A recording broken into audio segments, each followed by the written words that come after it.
wall of silence has now been broken, and victims are coming forward. Our team has had, at this point, more than 3,285 individuals contact us, people claiming to have been victimized by Sean Combs.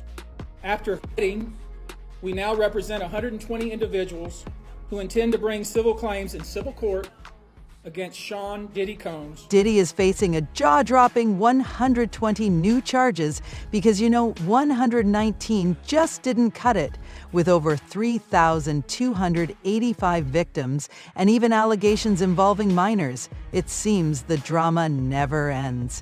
Who knew the King of New York was adding criminal mastermind to his resume?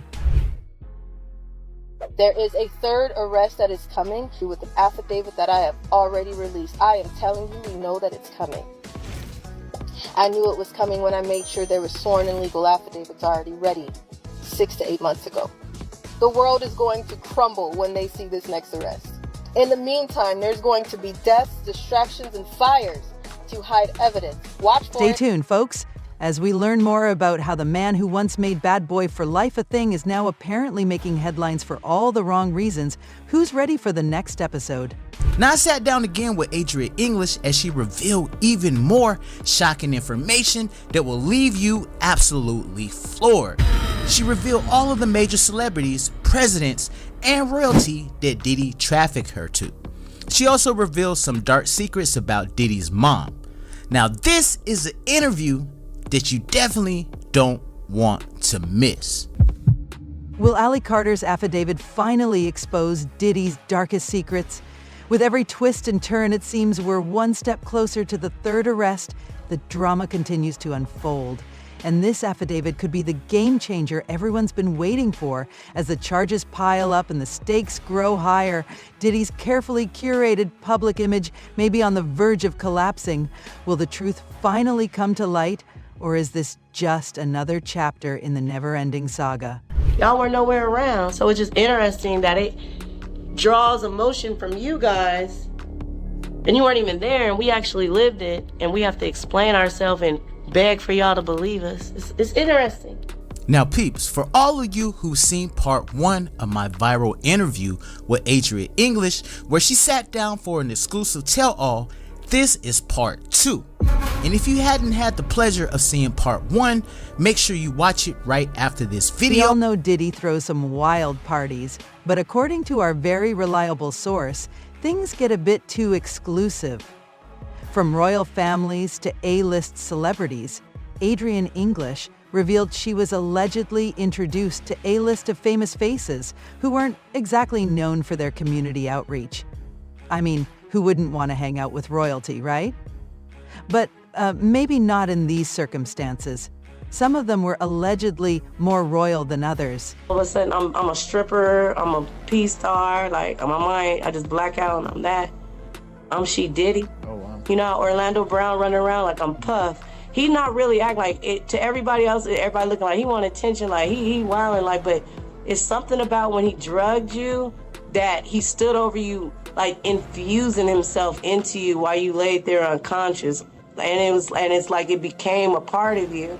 Because after a certain amount, they started calling me She Diddy. Oh, we're talking big names here, folks. Not your average high school prom king nonsense. No, we're talking actual princes. You know, the ones with real royal blood. Not just some kid in a tuxedo trying to get a crown for a night picture.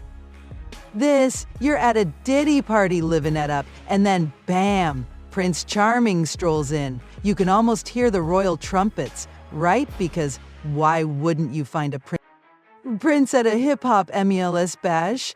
It's the kind of high life where everyone's a king or queen.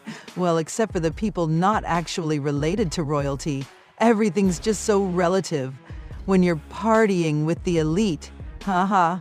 Who knew the glittering world of Diddy's parties would have this much royalty involved? I guess when you're rubbing elbows with real princes, the rest of us are just, well, peasants. Who were some of those major celebrities that Diddy actually trafficked you to? Jacob the jeweler. Hey, Jacob. The others are from European countries and of a royalty. Very royal. Very royal. Like princes, that type of thing? But wait, there's more. The accusations don't stop at princes, no. Apparently, we've got a few ex-presidents making appearances at these parties, too. Multiple presidents, allegedly. And some of them may or may not have been, let's say, slightly past their prime, handling some interesting business deals.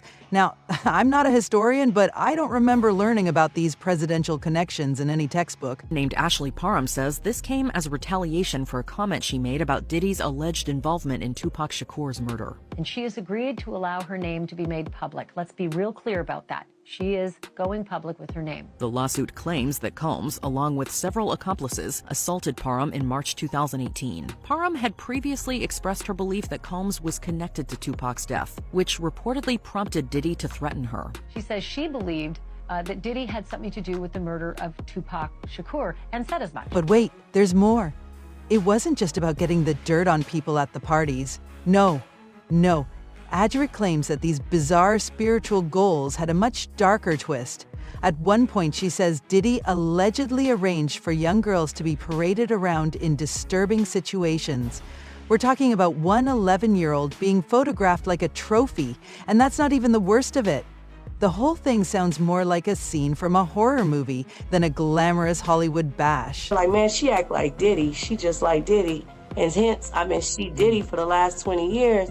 So I feel Orlando when he be like, man, I'm Puff. Nice to meet you, I'm Puff. Because when we get faded, like, it's like he come out in us, like, and that's forever. That's why it's haunting us to this day.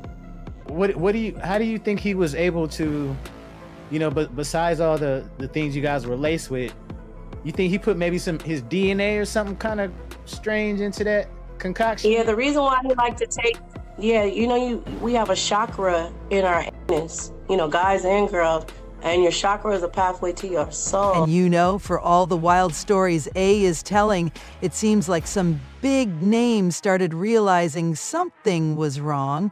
Denzel Washington, he and his wife had to make a hasty exit when one of the performers, a very young girl, had an accident on stage.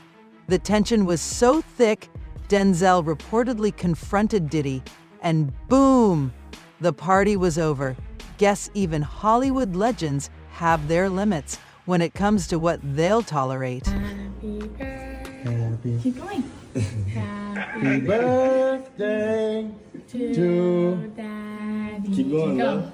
Happy birthday to Daddy. Yay! I love y'all so much. We love you too.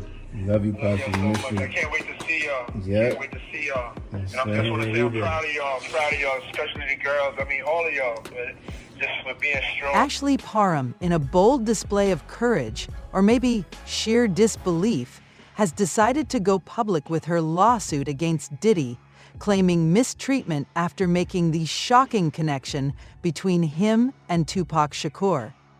Quarles actually said that never-ending drama, with Diddy already juggling his own legal mess, here comes yet another twist that's sure to keep everyone on the edge of their seats.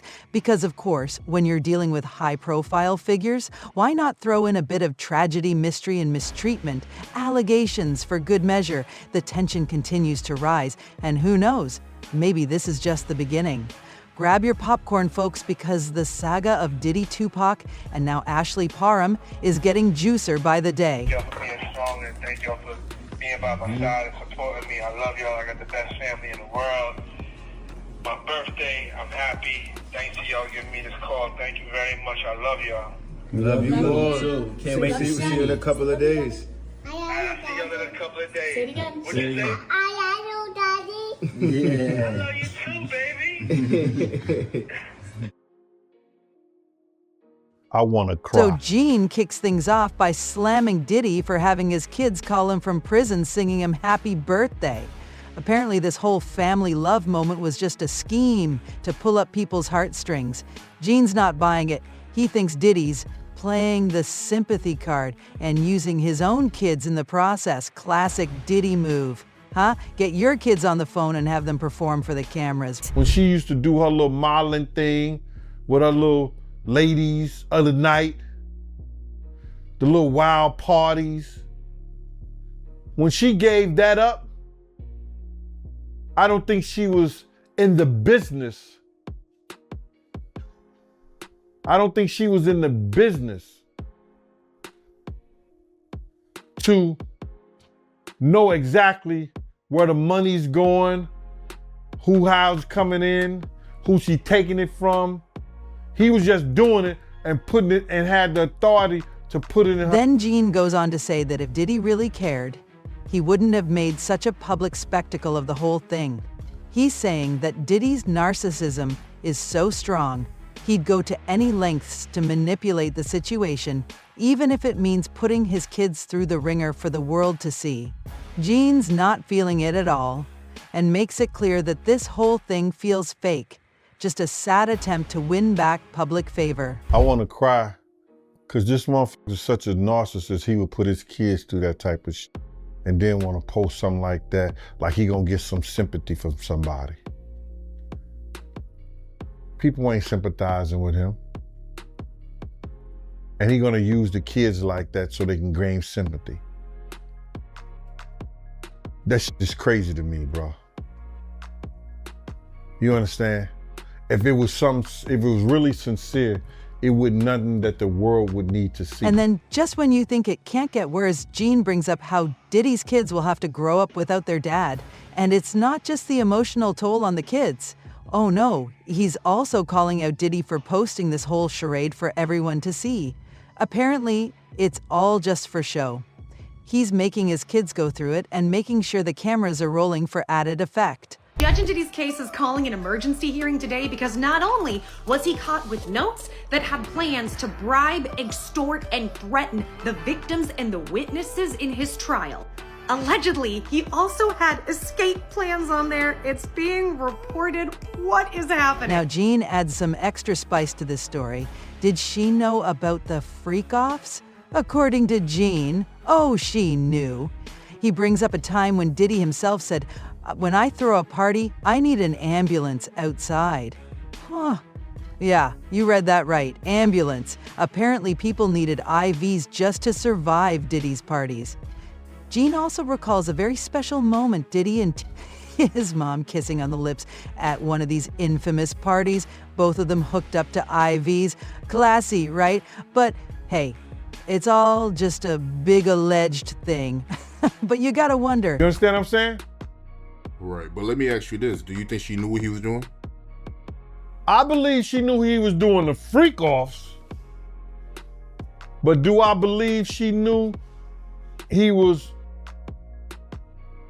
allocating different monies to different places and which way it was going, which offshore account? Then Gene digs deeper into her character. Is Diddy's mom a freak? Well, let's just say she liked to party, and she didn't care who she partied with. Gene mentions how she always hung with younger crowds and apparently emulated a little bit of that Mary J. Blige and Elle Kim style, minus the age-appropriate attire, I mean. She was in her 70s, but hey, if she wanted to rock the hot pants, more power to her, right? But let's not forget the key question. Did she know exactly what was going down with the money? Gene doesn't seem so sure. But one thing's for certain, if she was at one of those notorious freak-off parties in her 70s, she was probably just like the rest of them. I mean, if you're still partying with the young crowd, you're bound to be mixed up in some stuff you're better off not asking questions about, right?